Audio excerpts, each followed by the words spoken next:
Bonjour, nous allons corriger quelques exercices sur la translation. Alors, vous avez ici un tableau avec des questions. Peut-on trouver deux bateaux qui se correspondent par une symétrie axiale? Alors, une symétrie axiale, c'est par rapport à un axe, à une droite, quand on plie. Il faut que les figures se superposent. Alors, on pourrait peut-être envisager une symétrie par rapport à cet axe-là, puisqu'on retrouve deux bateaux ici, un ici. Sauf que les cheminées du bateau qui sont vers le haut devraient par pliage se retrouver vers le bas, ce qui n'est pas le cas. Donc, il n'y a aucune symétrie axiale. Donc, peut-on trouver deux bateaux qui se correspondent par une symétrie axiale? Non.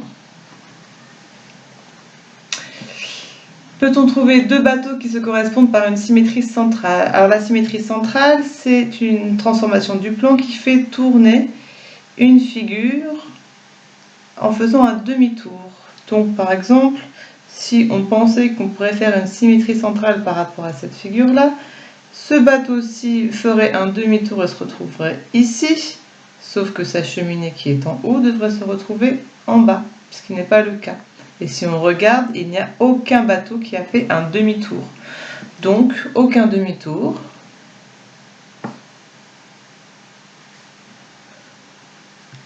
Donc, aucune symétrie centrale. Maintenant, on va s'intéresser aux translations. On considère la translation qui amène le bateau A4 sur le bateau B3. Donc, dans ce sens-là, dans cette direction et dans ce sens-là. Quel bateau correspond à A5? Si on glisse ce bateau-là dans son sens-là, si on prend le bateau A5 et qu'on glisse dans la même direction, on va se retrouver sur le bateau B4. Et si je prends mon B4 et que je glisse de la même façon que pour aller de A4 à B3, et bien je vais arriver à C3. On considère une autre translation, la translation qui amène le bateau C3 sur le bateau B2, dans ce sens-là. Quelle est l'image de B4? Donc ça veut dire que cette fois-ci, on considère le glissement dans cette direction et dans le sens vers le haut à gauche. Quelle est l'image de B4? Si je prends B4 et que je glisse de la même façon, j'arrive en A3. Et si je prends B2 et que je glisse comme on vient de l'expliquer, j'arrive dans A1. Donc l'image de B2 par la translation qui transforme le bateau C3 en B2, c'est A1. Question D, on considère la translation qui transforme A4 en A2. Donc une translation, c'est-à-dire un glissement, et qui glisserait deux fois vers le haut. Quel bateau a pour image B2? Alors attention à la question là. C'est pas quelle est l'image de B2, c'est quel bateau a pour image B2. B2 est donc l'image d'un bateau. Eh bien, si en faisant ce mouvement-là, je dois arriver à B2, c'est que le bateau initial est 2 rangs en dessous, puisque la translation est évoquée par de A4 pour arriver à A2, c'est-à-dire on fait 2 rangs au-dessus. Si j'arrive ici, je fais le chemin contraire et j'ai 2 rangs en dessous. Donc, le bateau qui a pour image B2, c'était B4. Et le bateau qui a pour image A3, c'était A5.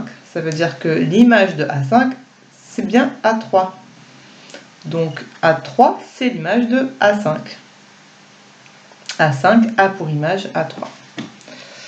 Voilà pour le premier exercice. On propose un deuxième exercice avec des pavages.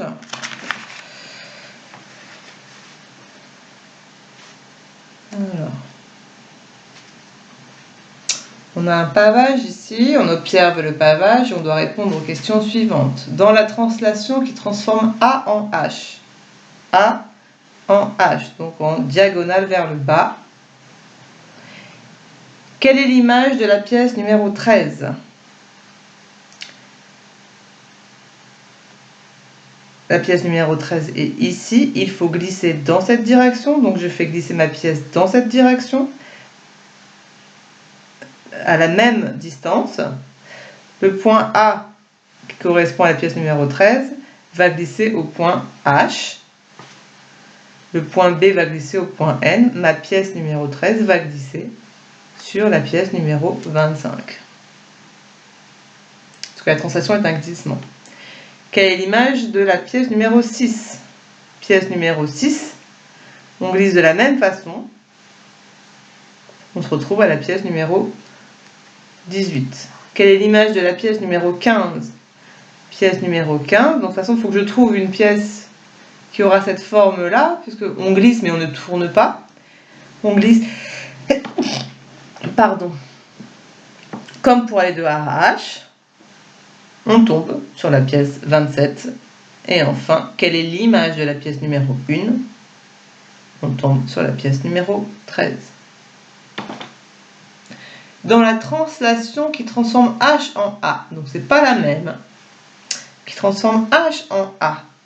Donc c'est dans la même direction, mais on glisse pas vers le bas, on glisse dans la même direction, mais dans le sens opposé.